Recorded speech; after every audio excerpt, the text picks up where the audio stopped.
अस्सलाम वालेकुम students, I am your tutor Shamoon Bashir और मैं आपको पढ़ाऊंगा first year mathematics.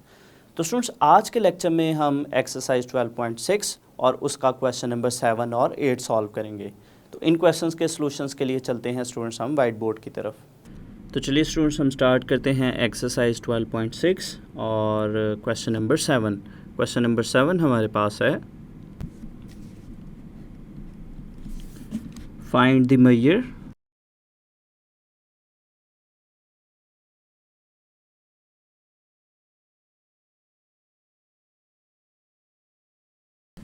of the greatest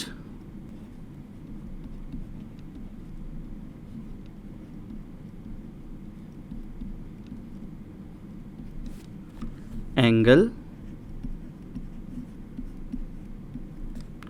if sides of the triangle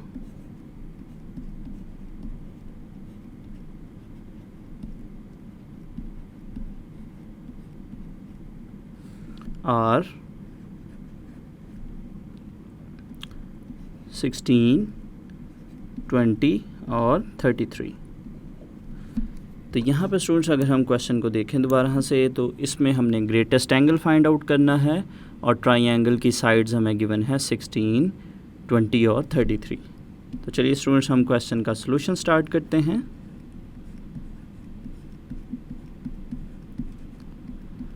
तो यहाँ पे स्टूडेंट्स सबसे पहले हमारे पास जो गिवन साइड्स हैं उनको हम सपोज कर लेते हैं ए, बी और सी के equal. Let A is equals to 16, B is equals to 20 and C is equals to 33। तो यहाँ पे अब स्टूडेंट्स अगर हम देखें, क्वेश्चन में हमने फाइंड आउट करना है ग्रेटेस्ट एंगल। तो अगर इन साइड्स की बात करें तो यहाँ पे हमारे पास जो ग्रेटेस्ट साइड है, जो सबसे बड़ी साइड है, वो है सी ग्रेटेस्ट साइड है। तो सी के जो ऑपोजिट एंगल है वो ग्रेटेस्ट एंगल होगा और सी के जो ऑपोजिट एंगल है वो हमारे पास है गैमा एंगल। सो यहाँ पे स्टूडेंट्स हम गैमा एंगल फाइंड आउट करेंगे। तो here c is the greatest side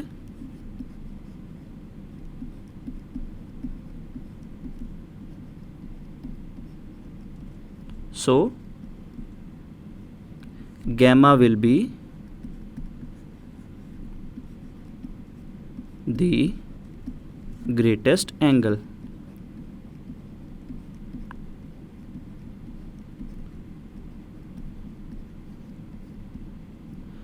तो यहाँ पर स्टूडेंट्स हम गैमा एंगल फाइंड आउट करेंगे और गैमा एंगल फाइंड आउट करने के लिए हम लॉ ऑफ कोसाइन यूज़ करेंगे। So using law of cosine, और लॉ ऑफ कोसाइन में से students gamma angle find out करने के लिए जो हम फॉर्मूला यूज़ करेंगे वो हमारे पास है cos gamma is equals to a square plus b square minus c square over 2ab। तो चलिए स्टूडेंट्स, हम यहाँ पे ए, बी और सी की वैल्यूज़ को पुट करते हैं। तो ये हमारे पास बनेगा cos gamma equals to 16 square plus b की वैल्यू हमारे पास है 20 स्क्वायर माइनस सी हमारे पास है 33। तो ये बनेगा 33 का स्क्वायर। इसी तरह से हमारे पास डिनोमिनेटर में है 2ab, तो ये हमारे पास बनेगा 2 इंटू 16 इंटू 20। तो चलिए स्टूडेंट्स, इसको हम सिंप्लीफाई करते हैं। तो ये हमारे पास बनेगा cos gamma is equals to 256, जो कि हमारे पास है 16 का स्क्वायर प्लस 20 का स्क्वायर हमारे पास आएगा 400 माइनस 33 का स्क्वायर हमारे पास आएगा 1089। इसी तरह से हमारे पास जो डिनोमिनेटर है, डिनोमिनेटर में वैल्यूज़ को मल्टीप्लाई करेंगे तो ये हमारे पास बनेगा 640। इनको स्टूडेंट्स हम सिंप्लीफाई करते हैं न्यूमरेटर और डिनोमिनेटर की वैल्यूज़ को। तो ये हमारे पास न्यूमरेटर में नंबर आएगा -433 और डिनोमिनेटर में हमारे पास है 640। तो इन वैल्यूज़ को स्टूडेंट्स हम डिवाइड करेंगे, तो डिवाइड करने से ही हमारे पास आएगा -0.0 6766। तो ये हमारे पास स्टूडेंट्स कॉस गैमा है, और यहाँ से हम गैमा फाइंड आउट करने के लिए कॉस को शिफ्ट करेंगे राइट हैंड साइड पे, तो ये हमारे पास बनेगा gamma equals to cos inverse minus 0.6766। तो ये स्टूडेंट्स हम माइनस 0.6766 का कॉस इन्वर्स लेंगे, तो कॉस इन्वर्स लेने से हमारे पास जो गैमा एंगल है वो आएगा 132 डिग्री और 34 मिनट्स के। तो ये स्टूडेंट्स हमने ट्राइंगल का जो ग्रेटेस्ट एंगल है वो फाइंड आउट कर लिया, जो कि हमारे पास आया 132 डिग्री 34 मिनट्स के।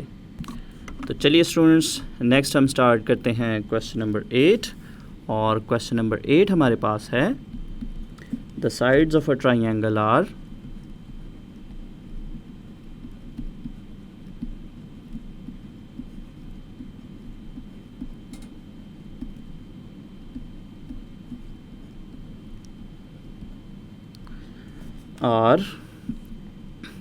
x square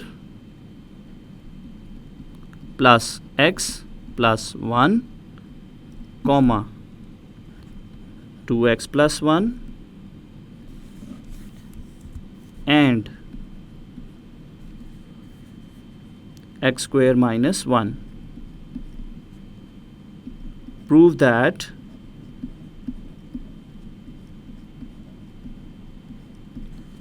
the greatest angle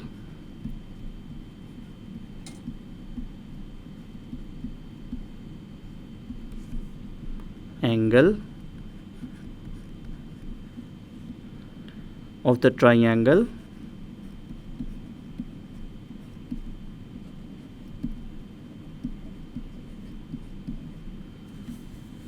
is 120 degree.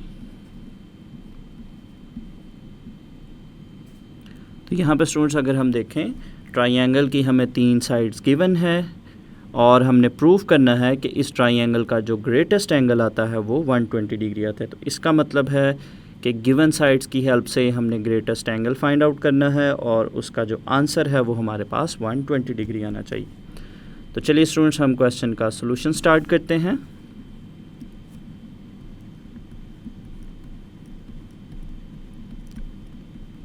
तो सबसे पहले स्टूडेंट्स हमारे पास जो साइड्स गिवन हैं उनको हम सपोज कर लेते हैं ए, बी और सी के इक्वल्स हो। Let A is equals to x square plus x plus 1। इसी तरह से बी हमारे पास है 2x प्लस 1 के इक्वल, और जो सी साइड है ये हमारे पास बनेगी एक्स स्क्वायर माइनस 1 के इक्वल। तो क्वेश्चन में स्टूडेंट्स हमने प्रूव करना है कि जो ग्रेटेस्ट एंगल है वो 120 डिग्री आना चाहिए। तो यहाँ पे अगर हम देखें हमारे पास जो ए बी सी साइड हैं, तो यहाँ पे स्टूडेंट्स हमारे पास जो क्लियरली ए साइड है वो यहाँ पे ग्रेटेस्ट साइड है। ए ग्रेटेस्ट साइड है, तो फिर हमारे पास इसके जो ऑपोजिट एंगल होगा वो अल्फ़ा एंगल है, और वो हमारे पास ग्रेटेस्ट एंगल होगा। तो इसका मतलब है कि स्टूडेंट्स हमने यहाँ पे अल्फ़ा एंगल फाइंड आउट करना है। So here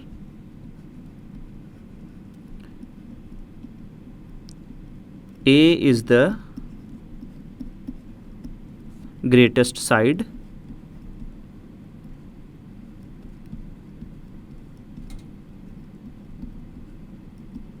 so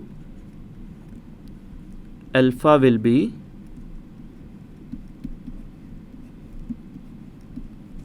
the greatest angle.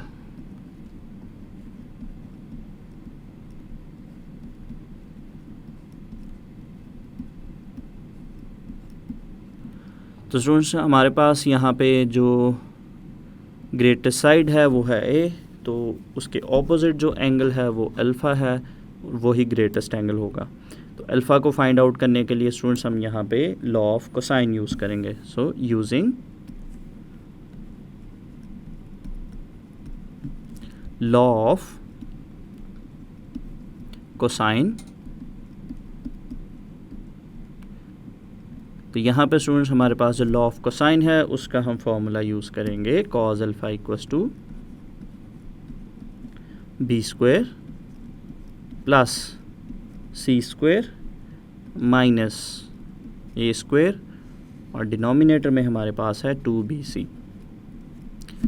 तो यहाँ पे स्टूडेंट्स हम वैल्यूज़ को पुट करेंगे a, b और c की। तो ये हमारे पास बनेगा cos alpha equals to b की वैल्यू स्टूडेंट्स हमारे पास है 2x plus 1 square plus c की वैल्यू हमारे पास है x स्क्वायर माइनस 1। तो ये हमारे पास बनेगा x square minus 1 whole square minus, और a की वैल्यू स्टूडेंट्स हमारे पास है x square plus x plus 1 whole square.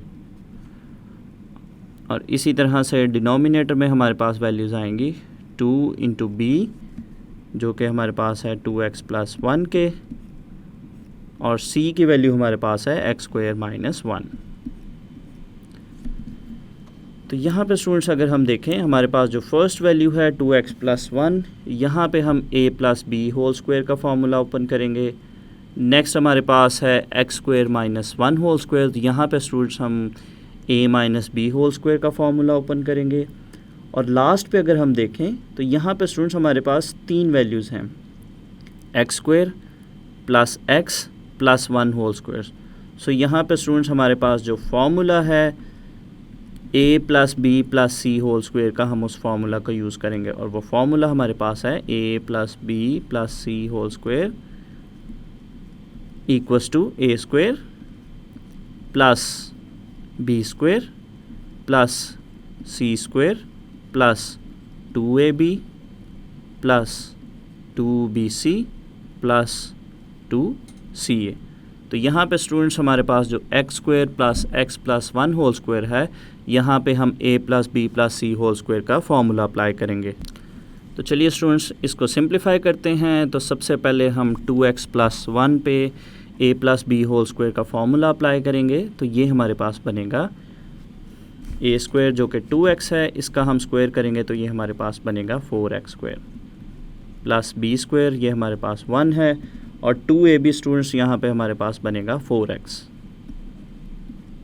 और नेक्स्ट वैल्यू पे हम अप्लाई करेंगे a minus B whole square का फॉर्मूला। तो ये हमारे पास बनेगा x power 4 plus 1 minus 2ab जो कि हमारे पास बनेगा minus 2x square minus next value students हमारे पास x square plus x plus 1 है। a यहाँ पे x स्क्वायर, b है यहाँ पे x और c है यहाँ पे 1।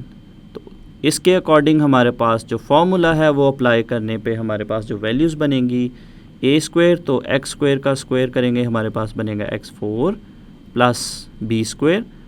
नेक्स्ट वैल्यू हमारे पास बनेगी x स्क्वायर, c स्क्वायर जो कि हमारे पास 1 है, तो ये हमारे पास 1 आएगा, प्लस 2ab। 2a और b को स्टूडेंट्स हम मल्टीप्लाई करेंगे तो ये हमारे पास बनेगा x क्यूब। नेक्स्ट हमारे पास है 2bc, 2 और b और c की वैल्यूज़ को अगर हम मल्टीप्लाई करेंगे स्टूडेंट्स, b और c की वैल्यूज़ को मल्टीप्लाई करेंगे तो ये हमारे पास आएगा x, और लास्ट वैल्यू हमारे पास है 2ac 2, और इसमें a जो कि फर्स्ट वैल्यू है और c जो कि लास्ट वैल्यू है, इनको हम मल्टीप्लाई करेंगे तो ये हमारे पास बनेगा x स्क्वायर। इसी तरह से हमारे पास जो डिनोमिनेटर है स्टूडेंट्स, डिनोमिनेटर में हम 2x प्लस 1 और x स्क्वायर माइनस 1 को मल्टीप्लाई करेंगे तो ये हमारे पास बनेगा 2x cube minus 2x plus x square और माइनस 1। तो चलिए स्टूडेंट्स हम इसको फर्दर सिंप्लीफाई करते हैं। तो यहाँ पे हमारे पास जो ये ब्रैकेट है उससे पहले जो टर्म्स हैं इनको हम सिंप्लीफाई करते हैं। तो हम ग्रेटेस्ट से लोवेस्ट पावर की तरफ वैल्यूज़ को लिखेंगे। तो सबसे पहले हमारे पास x पावर 4 है, x पावर 4 को लिखेंगे। नेक्स्ट स्टूडेंट्स अगर हम देखें हमारे पास यहाँ पे 4x स्क्वायर और 2x स्क्वायर है, इन वैल्यूज़ को हम सॉल्व करेंगे तो इन वैल्यूज़ को सॉल्व करने से हमारे पास आएगा प्लस 2x स्क्वायर। तो यहाँ पे हमारे पास जो नेक्स्ट वैल्यू है वो हम लिखेंगे प्लस 2x स्क्वायर, और नेक्स्ट स्टूडेंट्स हमारे पास है वैल्यू 4x, ये हमारे पास आएगी, इसको हम लिखेंगे 4x। और अगर हम कॉन्स्टेंट्स को देखें तो 1 और 1 ये हमारे पास बनेगा 2। इसी तरह से स्टूडेंट्स हम ब्रैकेट में नंबर्स को सॉल्व करेंगे तो ये हमारे पास x पावर 4 आएगा। नेक्स्ट वैल्यू हमारे पास है 2x क्यूब, तो इसको हम लिखेंगे 2x क्यूब। और नेक्स्ट वैल्यू स्टूडेंट्स अगर हम देखें यहाँ पे हमारे पास है x स्क्वायर और लास्ट पे है 2x स्क्वायर, तो इन वैल्यूज़ को हम ऐड करेंगे तो ये हमारे पास बनेगा 3x स्क्वायर। और लास्ट पे हमारे पास जो x वाली टर्म है वो है 2x, इसको एज इट इज़ लिखेंगे और कांस्टेंट वैल्यू इसमें है 1। तो इसी तरह से स्टूडेंट्स हमारे पास जो डिनोमिनेटर है, डिनोमिनेटर की वैल्यूज़ को हम लिखेंगे 2 into 2x cube plus x square, इसको तरतीब के साथ लिखेंगे माइनस 2x माइनस 1। तो चलिए स्टूडेंट्स हम इसको फर्दर सिंप्लीफाई करते हैं। तो फर्स्ट टर्म जो है वो हमारे पास आएगी x power 4 plus 2x square plus 4x plus 2। तो यहाँ पे स्टूडेंट्स ब्रैकेट के बाहर हमारे पास माइनस साइन है, तो माइनस साइन को हम ब्रैकेट में अंदर टर्म्स के साथ मल्टीप्लाई करेंगे तो ये टर्म्स हमारे पास बनेगी minus x power 4 minus 2x cube minus 3x square minus 2x minus 1। और इसी तरह से स्टूडेंट्स हमारे पास जो डिनोमिनेटर वाली टर्म्स है इनको हम लिखेंगे 2 into 2x cube plus x square minus 2x minus 1। तो यहाँ पे स्टूडेंट्स हमारे पास जो न्यूमरेटर है, न्यूमरेटर की टर्म्स को हम सिंप्लीफाई करते हैं। तो अगर हम देखें तो यहाँ पे हमारे पास x पावर 4 और x पावर 4 ये दोनों टर्म्स आपस में कैंसिल आउट होंगी। नेक्स्ट स्टूडेंट्स हम लिखेंगे x पावर 4 के बाद हम क्यूब वाली टर्म को देखेंगे। तो यहाँ पे हमारे पास जो क्यूब में है वो हमारे पास सिर्फ एक सिंगल टर्म है, तो इसको हम लिखेंगे माइनस 2x क्यूब। तो नेक्स्ट स्टूडेंट्स अगर हम देखें हमारे पास जो x स्क्वायर वाली टर्म्स हैं 2x स्क्वायर और माइनस 3x स्क्वायर, तो इनको सिंप्लीफाई करके हम लिखेंगे तो ये हमारे पास बनेगा माइनस x स्क्वायर। तो नेक्स्ट अगर हम देखें हमारे पास जो x वाली टर्म्स हैं 4x और लास्ट पे अगर हम देखें यहाँ पे तो ये है माइनस 2x, तो इनको हम सॉल्व करेंगे तो ये हमारे पास आएगा प्लस 2x। और अगर हम कांस्टेंट्स की बात करें तो स्टूडेंट्स यहाँ पे हमारे पास 2 है और लास्ट पे है माइनस 1, तो इनको सॉल्व करेंगे तो ये हमारे पास बनेगा प्लस 1। और डिनोमिनेटर हमारे पास है 2 into 2x cube plus x square minus 2x minus 1। तो यहाँ पे स्टूडेंट्स हमारे पास जो न्यूमरेटर है, न्यूमरेटर में से हम माइनस को कॉमन लेंगे, तो माइनस कॉमन लेने से ये स्टूडेंट्स हमारे पास बनेगा 2x cube plus x square minus 2x minus 1। और इसी तरह से हमारे पास जो डिनोमिनेटर है, डिनोमिनेटर में हमारे पास है 2 और इसके साथ हमारे पास वैल्यूज़ आएंगे 2x cube plus x square minus 2x minus 1। तो यहाँ पे स्टूडेंट्स अगर हम देखें न्यूमरेटर और डिनोमिनेटर में ब्रैकेट में जो हमारे पास टर्म्स हैं ये बिल्कुल सेम टर्म्स हैं, तो ये टर्म्स यहाँ से कैंसिल आउट होंगी। तो इन टर्म्स को कैंसिल आउट करेंगे तो हमारे पास जो रिमेनिंग है वैल्यू वो आएगी माइनस 1/2। और लेफ़्ट साइड पे हमारे पास है कॉज अल्फ़ा।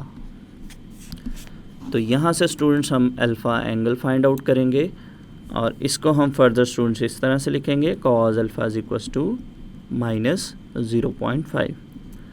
तो अल्फ़ा फाइंड आउट करने के लिए स्टूडेंट्स हम कॉज को राइट साइड पे शिफ्ट करेंगे तो ये हमारे पास बनेगा alpha is equals to cos inverse